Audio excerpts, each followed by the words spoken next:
우리에게 한 의의 태양이 계세요. 창조 넷째 날이 열리는 날 태양은 지구의 표면 위로 솟아올라서 그 장엄한 자태를 드디어 드러냈어요. 여러분들 연초에 일출을 보려고 동해안으로도 가고 서해안으로도 가고 그러잖아요. 그 수평선 너머에서 태양이 쫙 떠오르는 장면, 그 장엄하잖아요. 그죠? 장엄하잖아요. 그 장면, 창조 넷째 날이 열리는 날 이 태양은 지구의 표면 위로 드디어 솟아올랐어요. 그 장엄한 자태를 드러냈어요. 한번 생각을 해봐야 한번 그 시대로 한번 돌아가 보는 거예요. 그 장면을 한번 상상을 해보는 거예요. 그리고 찬란한 광채를 발하여 하나님께서 새로 조성하신 땅과 식물들을 드디어 비추기 시작했어요. 그것의 위력은 실로 경이적이었고요. 그 특성은 새로웠고 그 역할은 막중했어요. 이와 마찬가지로 지금으로부터 약 2000여 년 전에 죄로 어두워진 인간의 세상 가운데는 세상을 의의 빛으로 비추어서 죄악의 어둠을 물러가게 하신 경이로운 한 의의 태양이 떠올랐던 것입니다.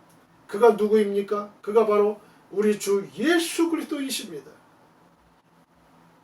태양이 하나님에 의해서 지음받아서 넷째 날 갑자기 어두운 세상에 떠올라 만물의 소생함을 주었듯이 예수 그리스도는 2000여 년 전 하나님께 보냄을 받아 죄로 어두워진 세상에 떠올라 치료의 강산을 발하심으로 죄로 죽어있는 인간의 영혼을 소생케 하신 의의 태양이신 거예요. 말라기서 4장 2절이에요. 말라기 4장 1절부터 보겠습니다. 만군의 여호와가 이르노라. 보라, 용광로 불같은 날이 이르리니 교만한 자와 악을 행하는 자는 다 지푸라기 같을 것이라. 그 이르는 날에 그들을 설라 그 뿌리와 가지를 남기지 아니할 것이로되 내 이름을 경외하는 너희에게는 공의로운 해가 떠올라서 치료하는 광선을 쫙 비추리니 너희가 나가서 외양간에서 나온 송아지같이 뛰리라. 여러분 송아지 한번 생각을 해봐요. 송아지 외양간에서 나온 묶여 있다가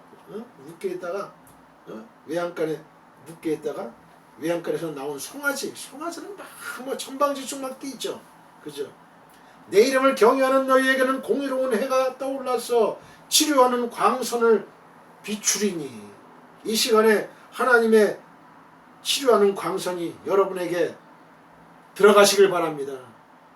치유의 역사가 일어납니다. 일어납니다.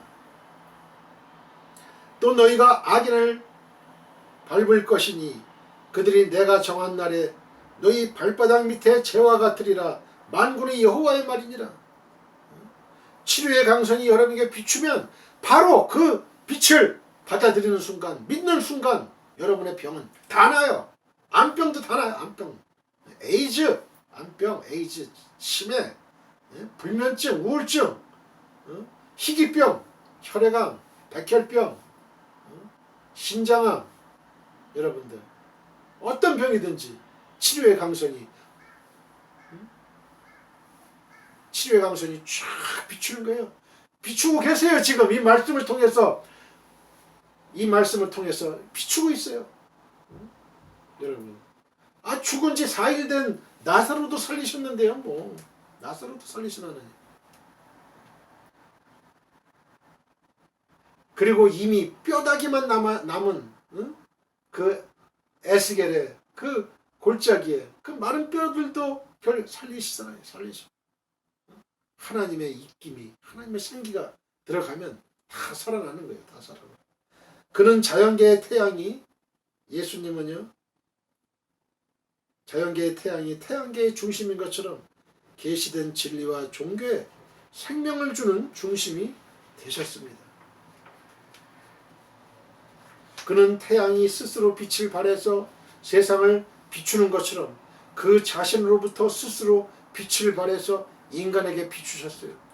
그는 햇빛이 더러우며 오염되지 않는 것처럼 세상의 죄와 부패함에 오염되지 않고 순결하고 흠없이 세상을 살아가셨던 것이죠. 그리고 햇빛이 한이 없고 무진장한 것처럼 의의 태양으로부터 발산되는 치유와 구원의 햇살도 다함이 없어요. 제한이 있는 게 아니에요. 한계가 없어요. 무한한 거죠. 그래서 누구든지 태양 아래로 나아가면 그 빛을 받을 수 있는 것처럼 누구든지 그리스도 앞에 나아가는 자는 치유와 구원을 얻을 수 있습니다. 믿습니까? 믿어야 돼요. 지금 이 시간에 예수님께서 치유와 구원을 주시는 거예요. 받아들여야 돼요.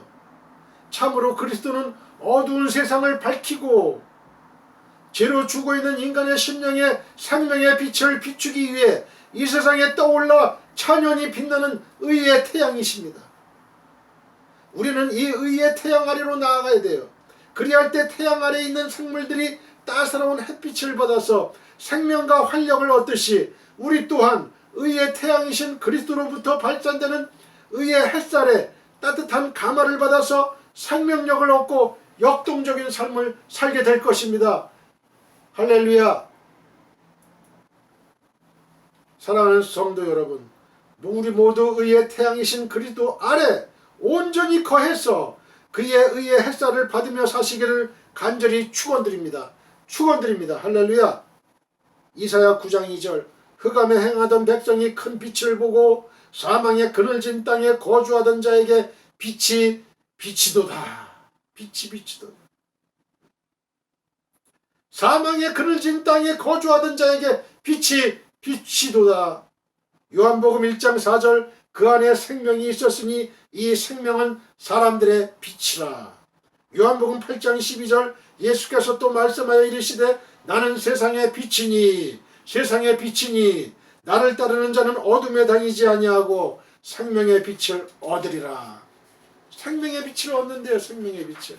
고린도후서 4장 6절 어두운 데에 빛이 빛이라 말씀하셨던 그 하나님께서 예수 그리스도의 얼굴에 있는 하나님의 영광을 아는 빛을 우리 마음에 비추셨느니라.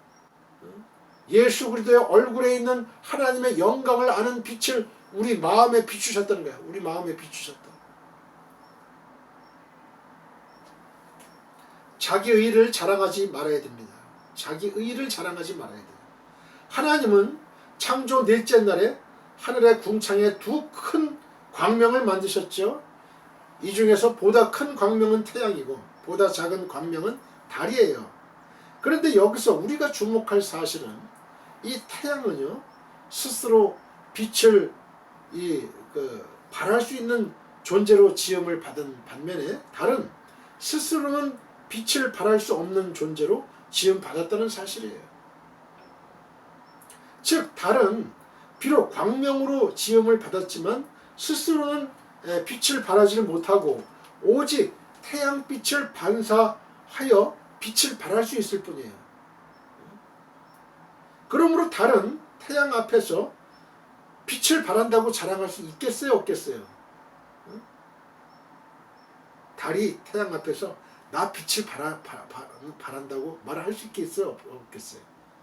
달은 태양의 빛을 받아가지고 스스로 빛을 발하지는 못하니까 태양의 빛을 받아서 반사해서 빛을 발할 수 있는 존재거든요. 달은 오히려 스스로는 빛을 발할 수 없는 존재임에도 불구하고 태양으로 인해서 빛을 발하게 된 사실에 감사해야 될 거예요. 그죠? 감사해야 되죠. 달은 그 태양에게 감사해야 되겠죠. 그죠? 이런 사실은 영적인 측면에서 볼 때 우리에게 중요한 레슨 한 가지를 전해줘요. 그것은 성도들이 하나님께 의롭다함을 받은 사실에 대하여 하나님 앞에서나 사람 앞에서 결코 자랑할 수 없다예요. 자랑할 수 없다. 결코. 성도들이 하나님께 의롭다함을 받은 사실에 대해서 하나님 앞에서나 사람 앞에서 결코 자랑할 수 없다.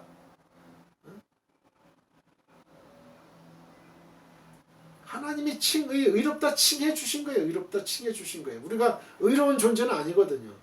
하나님께서 그 무한한 사랑과 은혜로 우리를 하나님의 아들, 딸로 삼아주시고 의롭다 칭해 주신 거예요. 그냥 칭해 주신 거예요.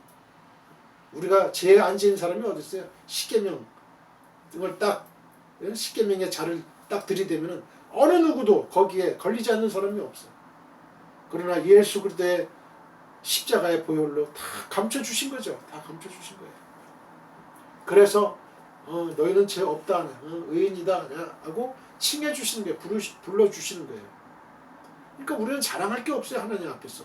또 사람 앞에서도 자랑할 게 없어요. 하나님의 온전한 은혜예요. 구원의 은혜. 우리가 구원받은 것도 내가 잘나서 내가 어떤 행위를 해서 내가 봉사를 해서 내가 돈을 많이 들여서 그거 아니라 이거예요. 아니라. 사실 성도들은 자신에게 어떤 의의 가능성이나 공로가 있어서 의롭다함을 받은 게 아니에요. 인간은 본래 누구를 막론하고 이 죄 아래에 있기 때문에 스스로 의롭다함을 받을 자가 아무도 없어요. 이와 관련해서 사도 바울은 의인은 없나니 하나도 없다고 얘기하고 있어요. 로마서 3장 10절 기록된 바 의인은 없나니 하나도 없다. 하나도 없으며 따라서 성도들이 의롭다함을 받은 이유는 그 자신에게서가 아니라 다른 데서 찾아야 돼요. 즉 성도들이 의롭다함을 받은 것은 의의 태양이신 예수 그리스도의 의를 힘입었기 때문에 그래요. 예수 그리스도의 의를 힘입었다. 다시 말해서 하나님께서는 마치 달이 스스로는 빛을 발하지 못함에도 불구하고 태양을 반사하여 빛을 내므로 광명이라 인정하신 것처럼 본래는 죄인이었으나 죄인들을 대신해 죽으신 그리스도를 믿음으로 그 의를 힘입은 자들에 대해서 의롭다고 인정해 주신 거예요. 로마서 5장 9절 8절부터 보겠습니다. 우리가 아직 죄인 되었을 때 그리스도께서 우리를 위하여 죽으심으로 하나님께서 우리에 대한 자기의 사랑을 확증하셨느니라. 우리가 죄인임에도 불구하고 하나님께서 자기 아들 예수 그리스도 독생성자 예수 그리스도를 이 땅에 보내주심으로 인카네이션 시켜서 육체를 입혀서 십자가 갈보리 십자가선에서 죽이신 거예요. 그래서 하나님께서 우리에 대한 하나님의 사랑을 확증하신 거예요. 그 십자가에서 확증하신 거예요. 그러면 이제 우리가 그의 피로 말미암아 의롭다 하심을 받았으니 예수님의 피로 말미암아서 우리가 의롭다함을 받았으니 더욱 그로 말미암아 진노하심에서 구원을 받을 것이니 그렇죠. 구원받는 거예요. 곧 우리가 원수 되었을 때 하나님과 우리는 원수가 되었어요. 원수. 영적으로 단절이 됐어요. 이 죄를 지음으로 말미암아 아담과 하와의 선악과로 말미암아 따먹음으로 말미암아 하나님 말씀에 불순종하고 거역하고 반역함으로 말미암아 하나님과 우리는 원수가 되었던 거예요. 원수 되었을 때에 그의 아들의 죽으심으로 말미암아 예수님의 죽으심으로 말미암아 하나님과 화목하게 되었습니다. 예수님은 화목제물이에요. 그래서 화목제물, 속죄제물, 화목제물, 화목하게 되었습니다. 화목하게 된 자로서는 더욱 그의 살아나심으로 말미암아 구원을 받을 것이냐. 그렇죠. 예수님 부활하셨잖아요. 그 구원을 받는 거예요. 그뿐 아니라 이제 우리로 화목하게 하신 누구예요? 화목하게 하신 분이 누구예요? 우리 주 예수 그리스도로 말미암아 하나님 안에서 또한 즐거워하느니라. 우리가 예수님 없으면 안 돼요. 우리가 하나님과 원수가 되는 사이예요. 그러나 예수님이 우리를 위해서 대신해서 십자가상에서 하나님의 진노를 다 받으신 거예요. 인간이 받아야 될 그 진노, 그 벌을 다 받으신 거예요. 죄값을 다 치른 거예요. 그래서 하나님은 우리에게 더 이상 그 죄값을 물을 수가 없어요. 예수님이 우리 죄값을 다 대신해서 줘 주셨기 때문에 이제 죄 문제는 다 청산이 된 거예요. 이제는 사탄이가 우리한테 너 죄인이야 너 과거에 뭐 어떤 죄를 지었지 그 얘기를 해도 우습게 여기면 돼. 우습게 여기면. 아예 그건 옛날 얘기야. 예수님 오시기 전 얘기야. 예수님이 오셔가지고 이미 돌아가셨잖아. 죄값은 다 청산됐어. 내 죄값은 다 청산된 거야. 예수 이름으로 명하노니 사탄아 물러가라. 물러가라 이렇게 말하면 되는 거야. 사탄이 물러갈 수밖에 없어요.